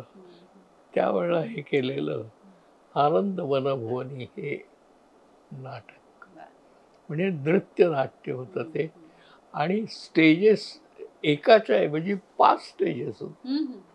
एक मध्ये होतं, एक खाली होतं, एक या बाजूला, एक या बाजूला, एक या बाजूला, एक या बाजूला. आणि लोक सगळे पाहताना इकडचं मग इकडे सुरू झालं की इकडे बघायचे, इकडून तिकडे बघायचे. अशा तऱ्हेचं हे नाटक केलं. मालिकेची आठवण काय सांगाल? अगदी पहिल्यांदा माझ्याकडे एक काम आलं, ते दिल्लीवरनं आलं, इन सर्च ऑफ सोल्युशन. अच्छा. हा विषय राजीव गांधींनी टीव्हीला सुचवला होता. बर. आणि त्यात मला हे काम माझ्याकडे का आलं, कसं आलं मला ठाऊक नाही, पण मला पत्र आलं की असं असं आहे आणि हे तुम्हाला करायचं आहे, पण ते टीव्हीसाठी, चित्रपटासाठी नाही. ते इन सर्च ऑफ सोल्युशन, की माणसानं वाट कशी काढायची, कसं चालत राहायचं, यावर कथानकं होती. 11 कथानकं, 13 कथानकं होती, काय मला लक्षात नाही येत. आणि ते करण्यातला हा काही भाग म्हणजे हे एपिसोड्स माझ्याकडे आलेच. आणि ते केल्यानंतर मग माझा मनामध्ये एक छान असं ताकद आली की हे क्षेत्र वेगळं असलं तरी यातही आपल्याला काम करता येईल. आणि मी करायला लागलो. त्या ह्याच्यात माझ्याकडे गोट्या या नावाचं कथानकावर साहित्य, मी खूपच लहानपणापासून साहित्य वाचन हा माझा आवडीचा विषय होता आणि मी खूप वाचलंय. म्हणजे मोठमोठ्या कादंबऱ्यांपासून साध्या साध्या कथांपर्यंत, अगदी लघुकथेपासून हे वाचन माझं होतं. तर त्यात मी ते वाचलेलं होतं. तीही आठवण माझ्या मनात होती की आमच्या घरी विकत पुस्तक आणून वाचण्याची ताकद नव्हती आमच्या घरी. म्हणून माझ्या एका श्रीमंत मुलाकडे मी जाऊन मला ते आठवलं की अशी एक पुस्तक नाधो तामणकरांनी लिहिलेलं आहे. ते मी वाचलं होतं आणि मला ते आवडलंही होतं. कुठेतरी त्याच काळामध्ये माझ्या मनामध्ये एक विचार आला होता, तो चूक बरोबर याच्याशी काही करत नसतो. मनुष्य आपल्या मनाची अनेक विचार करत असतो. त्यात माझ्या मनात आलेला विचार होता की अरे हा गोट्या काय आहे. मी विचार करीत राहिलो. त्यावेळेला मी ठाण्यात राहत असे, भावाकडे राहत होतो. आमच्या तिथून जवळच 1-2 गल्ल्या सोडून मला ते कळलं होतं की तामणकरांच्या पत्नी तिथे राहतात म्हणून. तामणकर वारले होते, ते किर्लोस्कर वाडीला असायचे. तर असं झालं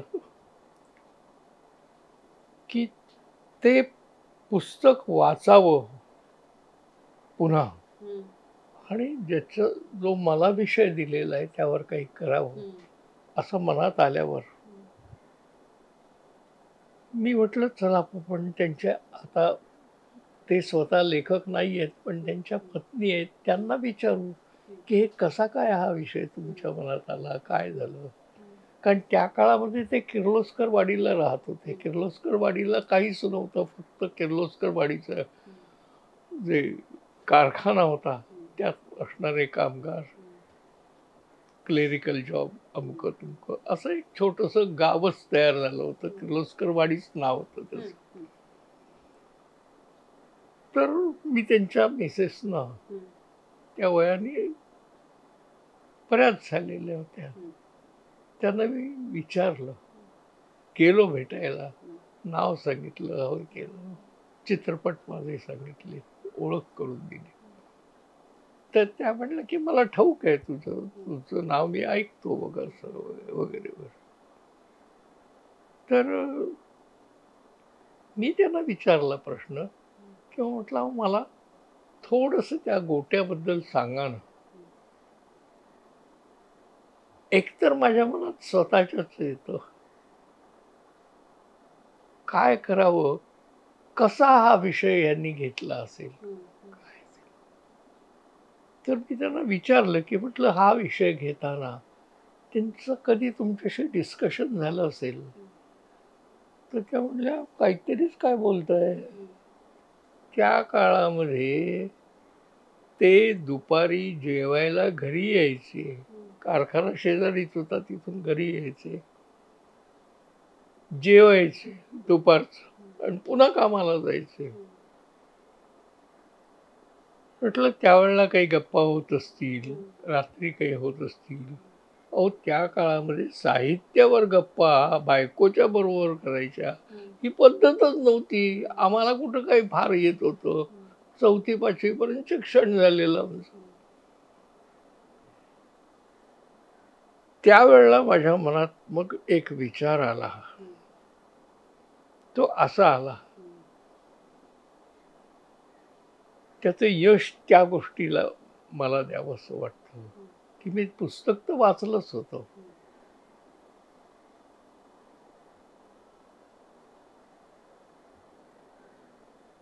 चर्चाही करताना मी त्यांच्या मिसेसना असं म्हटलं की तुमच्याबरोबर काही चर्चा झाली असेल, काही चांगलं सुचलं असेल ते सांगितलं असेल. अहो म्हणले कुठलं काय, असं काहीच नसतं म्हणले. त्या काळात तर हे नव्हतंच. साहित्यावर चर्चा त्यांच्याबरोबर मी करायची, काय म्हणे सांगताय तुम्ही, तसं काही नव्हतं. दुपारी हे जेवायला यायचे त्यावेळेला आमटीमध्ये माझ्याकडनं थोडं मीठ कमी पडलं तर बोलणं व्हायचं, अहो आज मीठ नाहीये, विसरलात की काय तुम्ही, मी टाकायचे. एवढंच बोलणं व्हायचं. नवरा बायकोचे संबंध असे होते त्या काळात. तर माझा मी ज्या वेळा विचार करायला लागलो त्यावेळेला माझ्या मनात असा एक विचार आला, तो आजही मला ठाऊक नाही, योग्य अयोग्य. मी विचार असा केला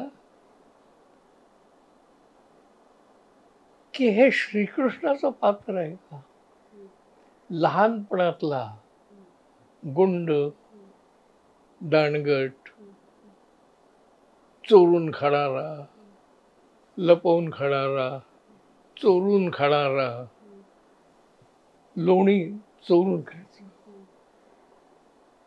हे जे काही सगळं होतं हेच आजच्या काळामधल्या कॅरेक्टरमध्ये जर आणलं तर कसं होईल, ती गोट्या कथा असं मी माझ्या मनात घेतलं. त्यांचं काय असेल ते मला ठाऊक नाही. आणि त्यातून मग मला स्फुरत किंवा आता स्क्रिप्ट त्याचं तयार होताना या तऱ्हेने मी त्याच्याकडे पाहायला लागलो आणि त्या तऱ्हेने त्यामध्ये काही गोष्टी आणण्याचा प्रयत्न केला. पण त्यामध्ये कृष्णाचा भाबडेपणा जितका होता तितकाच अशा तऱ्हेचा चावटपणाही होता. तो सगळा मी त्यामध्ये आणण्याचा प्रयत्न केला की इनोसेंट असून सुद्धा कसं असू शकतो हे मी त्यात आणण्याचा प्रयत्न केला. ती यशस्वी झाली आणि तिथून एका अर्थाने माझं टीव्हीवर नावही मोठ्या प्रमाणात सुरू झालं आणि पुढे माझ्याकडनं चित्रपटाच्या बरोबर मालिका होत गेल्या. जवळजवळ 15-20 तरी मला असं वाटतं की मी स- केल्याच, ज्याच्यामध्ये अनेक वेगवेगळे विषय घेतले. अगदी मर्मबंधासारखा टिळक आगरकर यांच्या जीवनावरचा. ते करतानाही मला एक वाटलं होतं, टिळक आगरकर करताना प्रमोद पवार त्याचे प्रोड्युसर होते आणि त्यांनी टिळकांचंच काम नाटकामध्ये केलेलं होतं. तर ते म्हटले मी नाटकात हेच काम करणार आपलं सिरियलमध्ये. तर मी त्यांना म्हटलं की माझं मन थोडं बदलत आहे, मला का कोणाला माहिती, पण टिळक आगरकरांमध्ये ज्यावेळेला माझी मी तुलना करतो वाचताना, त्यावेळेला मला असं वाटतं की Agarkar was more right, more correct than Tilak. आजचा समाज याला काय, कशाची गरज आहे, त्याला काय शिकवलं पाहिजे, काय सांगितलं गेलं पाहिजे, ज्ञान कसं द्यायचं, हे आगरकरांनी अधिक सांगितलं. टिळकांनी काम केलं नाही असं नाही, पण त्यापेक्षा अधिक त्यांचं मला वाटलं. तर मी त्यावेळेला सहज पवारांना म्हटलं की पवार, तुम्ही ते टिळकांचं करताय, पण माझा ज्यादा कल हा झुकतो आहे तो आगरकरांकडे. आयुष्यामध्ये Agarkar was more correct than Tilak. टिळकांमध्ये राजकीय भाग होते, यांच्यामध्ये कुठेही राजकीय काही नव्हतं. फक्त समाजासाठी, समाजाला सुदृढ करणं, ज्ञान देणं, हे काम आगरकरांनी आयुष्यभर केलं. तर माझा तोल तिकडे जातो आहे, तर तुम्हाला चालेल का हे? ते म्हणले तो विषय कसा हाताळायचा हे तुम्ही ठरवा, माझा मुद्दा नाही, मी त्यात फक्त काम करणार आहे आणि मी करेन आणि मी टिळकांचंच करीन. आणि त्यांनी टिळकाचंच काम केलं. पण अशा तऱ्हेने अनेक हे सिरियल्स मी केल्यात. त्यामध्ये मन वढाय वढाय सारख्या सिरियल्स केल्यात की ज्यातून मी समाजाला काही सांगू शकतो, देऊ शकतो. निदान त्यातलं कमीपणा, वाईटपणा हा कसा जाईल माणसाच्या मनातनं, यासाठी मी सिरियल्सचा वापर केला. आणि असेच मी करत आलो. चित्रपटामध्ये मी हेच करत आलो. देवकीनंदन गोपाला करताना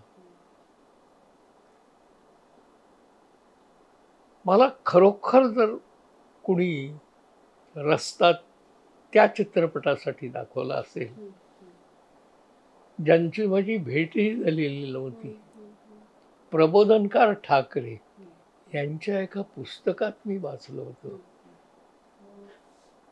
एक 2 ते 3 पानांचा लेख त्यांचा आला होता की हे गाडगे महाराज जे आहेत, हे मला महाराज वाटत नाही, हा समाजसेवक वाटतो, समाजासाठी काही करणारा वाटतो. आणि एका अर्थाने त्याच अँगलमधनं मी गाडगे महाराजांचं जीवन दाखवलं. आणि ते दाखवताना हाच भाग घेतला की सामाजिक समरसता यापासून ते चढ उतार पायऱ्या असलेली आपली समाज व्यवस्था, ह्यातून बाहेर कसं यायचं हे त्यातून सांगायचं, ते सांगण्याचा मी प्रयत्न केला. या सगळ्या प्रवासात तुमची पत्नी तुमच्याबरोबर, तुमच्या पाठीशी खंबीरपणे उभी असेलच ना? निश्चित ती होती, म्हणूनच आजही मी म्हणतो आणि अत्यंत मोकळेपणाने म्हणतो, केवळ यासाठी नाही की तिलाही मी मोठेपण, तिचंच मोठेपण होतं. तिने हे घर, संसार, मी पैसे आणलेले फक्त तिच्याकडे द्यायचा, त्यातून खर्च ती करायची. अच्छा. आणि चित्रपट क्षेत्र आहे, इथे 6 महिने काम मिळतं, 3 महिने पुढले तसेच जातात. काय करायचं हा भाग असतो. आणि आर्थिक गणित मलाही स्वतःला फारसं काही कधी हे नाही. मी कामं केली, पण कुणाला अटी नाही घातल्यात की एवढे पैसे मला मिळाल्याशिवाय मी करणार नाही, असं मी कधीच म्हटलं नाही. तुमचं काय बजेट आहे, तुम्ही किती देऊ शकता, द्या, तेवढेच द्या. अशा तऱ्हेने मी काम करत गेलो. हे करताना जो सर्वात जास्त फटका बसला असेल तर तो माझ्या पत्नीला बसला. तिने घर सांभाळलं. मी त्यावेळेला केवळ मीच नव्हतो, तर माझा भाऊ होता, त्याचं कुटुंब होतं, माझ्या 2 मुली होत्या. ह्या सगळ्यांना सांभाळणं आर्थिकदृष्ट्या सुद्धा, आणि त्याबद्दल कुठेही आकांडतांडव किंवा आरडाओरड किंवा मी काय करणार, मी काय कमावते का, असं नाही. प्रत्येक गोष्ट तिने मुलांच्या बरोबर व्यवस्थित सांभाळल्या. मी अनेक दिवस घरात नसायचा, 20-20, 25-25 दिवस सुद्धा बाहेर असायचा. हे सगळं तिने सांभाळलं. आणि अगदी ती असेपर्यंत ती हे करत होती. तिचा व्यवहार इतका चांगला होता की ती प्रत्येक गोष्ट लिहून ठेवायची. एक पैसा जरी परत आला किंवा द्यावा लागला तरी तोही ती लिहित होती आणि लक्षात ठेवत होती. अशा तऱ्हेने तिने मला संसारात कुठेही ते भासूच दिलं नाही की याची जबाबदारी आता तुमची आहे. तिनेच ती सांभाळली. वा. खरंच सांगतो, आज म्हणजे असं लाभणं, हे पत्नी लाभणं, हे मी भाग्य समजतो माझं, की हे माझं कुठलं तरी भाग्य होतं की ज्यातून मला अशी पत्नी मिळाली. आणि अशी पत्नी की जिची माझी ओळखही नव्हती, नातंही काही नव्हतं. जगाच्या पाठीवर या चित्रपटामध्ये मी जसा पहिल्यांदा आलो, म्हणजे पुण्याला जो आलो मद्रासून, ते जगाच्या पाठीवर या चित्रपटात त्यावेळेला मी 7वा की 8वा नंबरचा सहाय्यक होतो. आणि तिथेच सीमा, त्यावेळेला देव नव्हती, ती नुसती सीमा सराफ ती होती. आमचं शूटिंग हे लोणावळ्याला चाललं होतं, डांबरी रस्त्यावर. कारण रस्त्यावरच नाच करायचे, त्या कॅरेक्टर्सच तशा होतात. तर ते करताना, रिहर्सल होताना ती हैराण व्हायची, कारण खाली खाली डांबरी रस्ता, तो तापायचा सकाळी 7च्या नंतर, आणि ती अशी अशी अशी अशी अशी करायची.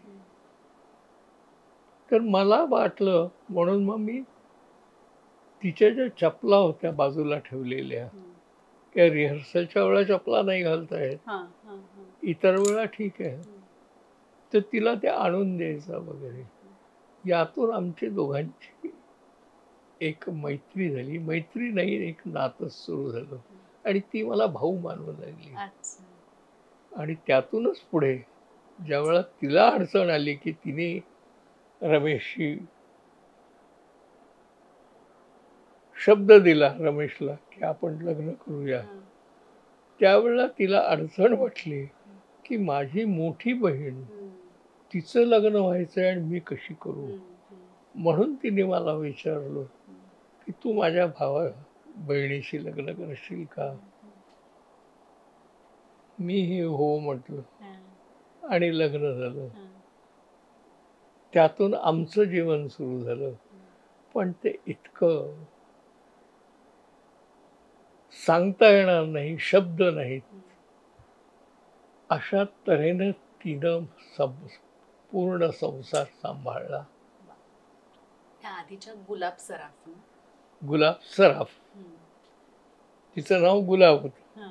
गुलाबही नव्हतं, बेसिकली तिचं नाव होतं गोदावरी. अच्छा तिचा जन्म हा नाशिकचा आहे. अच्छा. त्यानंतर ते लोक मुंबईत आले आणि राहायला लागली. हम्म. आणि हिने गुलाब हे नाव केव्हा ठेवलं, काय ठेवलं मला ठाऊक नाही, मी कधी विचारलंही नाही. मग नंतर तुम्ही बदललं त्यांचं नाव? हा, ते निश्चित आहे, कारण ते लग्नानंतर एक नाव ठेवावं लागतं. हा हा. त्यामध्ये मी तिचं नाव, जी सर्वांवर फक्त प्रेम करू शकते, दया दाखवू शकते, हम्म. ती दया, हम्म. हे नाव मी ठेवलं. मुलींबद्दल काय सांगाल?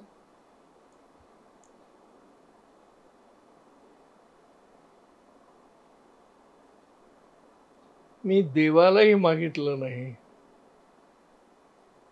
जीवन जगत राहिलो.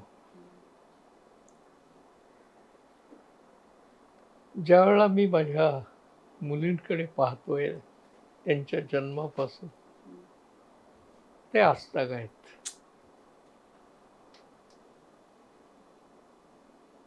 त्यांना जो विचार दिला, बुद्धी दिली, ज्ञान दिलं, हे सगळं कुणी केलं? माझ्या पत्नीने केलं. मी घरात राहतही नसे. 30 दिवसातले 28 दिवस मी बाहेर असायचा. 1, 2, 4 दिवस आलो, राहिलो, परत गेलो. हेच माझं आयुष्य राहिलं. चित्रपट दिग्दर्शक म्हणून.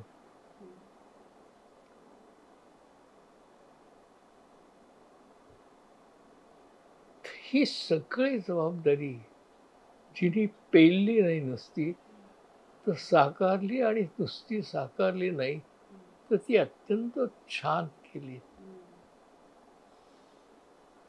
त्यांना जे आज दिसतंय, त्यांचं जीवन, त्यांचा अभ्यास, त्यांचं वाचन, याचबरोबर त्यांचं जीवन जगणं, हे सगळं जर दिलं असेल तर ते तिनं दिलं.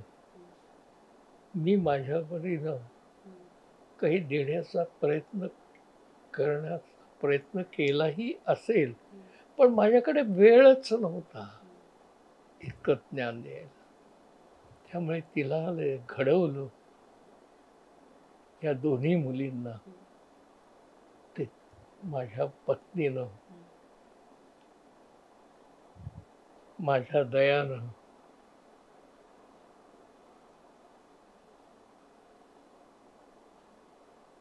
एक सांगतो, मला सुद्धा शोभणारं ते नाव होतं की माझ्याकडे दयेतनं जी बघते ती माझी दया.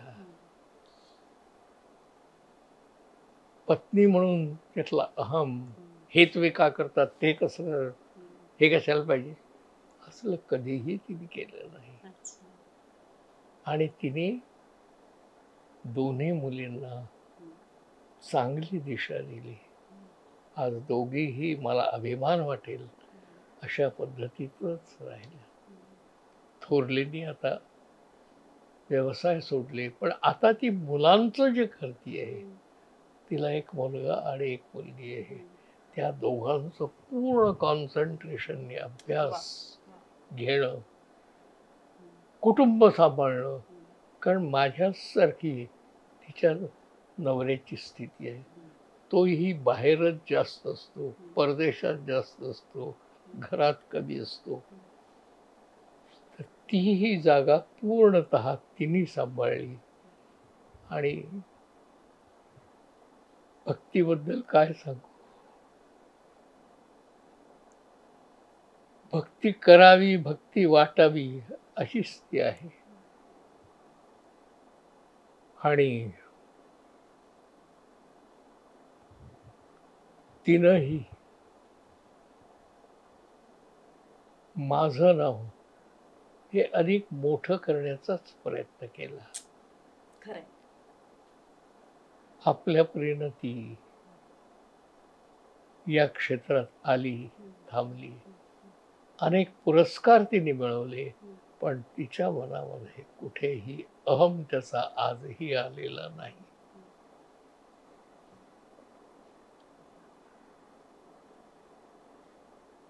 खूप छान वाटलं तुमच्याशी बोलून. तुम्हाला बरं वाटलं? बस. खूप बरं वाटलं आणि खूप काही शिकायला मिळालं. आपल्या क्षेत्रात ना जरासं आपण काही केलं की आपल्याला लगेच गर्व चढतो. आपल्याला वाटतं की आपण खूप काही अचीव केलंय. पण आज तुमच्याशी बोलताना मला जाणवलं की म्हणजे महासागरात आम्ही कुणीच एक थेंब पण नाही आहोत. जर का एवढं सगळं करून तुम्हाला जराही गर्व नसेल आणि तुम्ही अजूनही म्हणताय की मी फक्त शिकतोय, तर आम्ही तर सुरुवात पण केली नाहीये कोणी शिकायला. खरंच खूप छान वाटलं तुमच्याशी बोलून. नमस्कार करते. सो आतापर्यंत तुम्ही जे काय ऐकलं म्हणजे हा सगळा इतिहास 21 जानेवारी 1932 पासूनचा ऐकलाय. तुम्हाला कळलं ना मी काय म्हणते ते? म्हणजे आता हे किती वर्षाचे असतील? 92. ऐकलं? मला जेवढा आनंद झालाय आज आणि मी जितकी भारावून गेले, हा इंटरव्ह्यू ऐकताना तुम्ही सुद्धा तेवढेच भारावून गेला आता असाल. 93 मध्ये पदार्पण करणार. क्या बात आहे, क्या बात आहे. सो तुम्ही सगळेजण ऑलवेज पाहत राहा दिल के करीब.